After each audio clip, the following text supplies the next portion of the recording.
ನಾವು ಏನು ನಮಗೆ ಕರೆ ಬಂತು ನಮ್ಮ ಕೇಂದ್ರ ಮಹಾನಗರ ಪಾಲಿಕೆ ಅಧ್ಯಕ್ಷರಾದ ನಮ್ಮ ಪ್ರಕಾಶ್ ಅಣ್ಣವ್ರ ಕಡೆಯಿಂದ ಏನಂದರೆ ಈ ತಿಂಗಳು 11ನೇ ತಾರೀಕು ಚಲಘಟ್ಟದಲ್ಲಿ ಏನು ಸಮಾವೇಶ ಮಾಡ್ತಿದ್ವಿ ನಾವು 28 ಕ್ಷೇತ್ರಗಳು ಎಲ್ಲರೂ 28 ಕ್ಷೇತ್ರಗಳು ಸೇರಿ ಅದ್ರ ಬಗ್ಗೆ ಪೂರ್ವ ಸಿದ್ಧತೆ ಮಾಡ್ಕೋಬೇಕು ಅಂತ ನನಗೆ ನಮ್ಮ ಅಧ್ಯಕ್ಷರು ಪ್ರಕಾಶ್ ಅಣ್ಣವ್ರು ಕರೆ ಕೊಟ್ಟರು.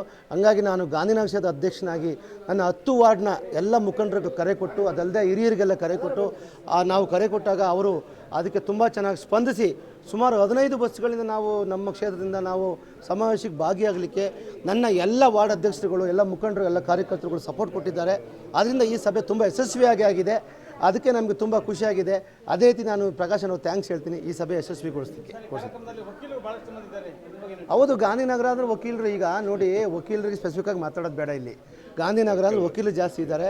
ವಕೀಲರು ಸಹ ಬೆಂಬಲ ಕೊಡ್ತಾ ಇದ್ದಾರೆ. ನಮಗೆ ಸುಮಾರು ಜನ ವಕೀಲರು ಬಂದಿದ್ದಾರೆ, ಇಲ್ಲಿ ಅವ್ರು ಬೆಂಬಲ ಕೊಟ್ಟಿದ್ದಾರೆ. ಹೌದು, ಈಗ ನಮ್ಮದು ಜನತಾದಳ ಜಾತ್ಯತೀತ ಅಂದರೆ ಮಹಿಳೆಯವರು.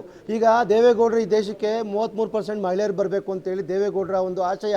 ಅವರು ದೇವೇಗೌಡರು ಆಶಯ ಪಟ್ಟಿದ್ದಾರೆ. ಈ ರೀತಿ ಅದೇ ರೀತಿಯಾಗಿ 33% ಏನು ಮಹಿಳೆಯರಿಗೆ ನಾವು ಸ್ಥಾನಮಾನ ಕೊಡಬೇಕು, ಶಕ್ತಿ ತುಂಬಬೇಕು ಅಂತ ಹೇಳಿದಕ್ಕೆ ಅದಕ್ಕೆ ಹೆಚ್ಚಿನ ಮಹಿಳೆಯರು ಬಂದಿದ್ದಾರೆ. ತುಂಬ ಧನ್ಯವಾದ ಅರ್ಪಿಸ್ತೀನಿ.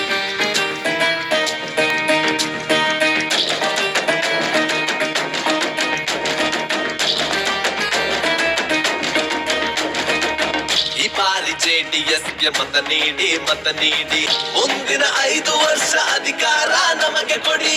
ಈ ನಮ್ಮ ಪಂಚರತ್ನ ಯೋಜನೆಗೆ ಬಲ ನೀಡಿ ಕುಮಾರಣ್ಣನ ಮುಖ್ಯಮಂತ್ರಿ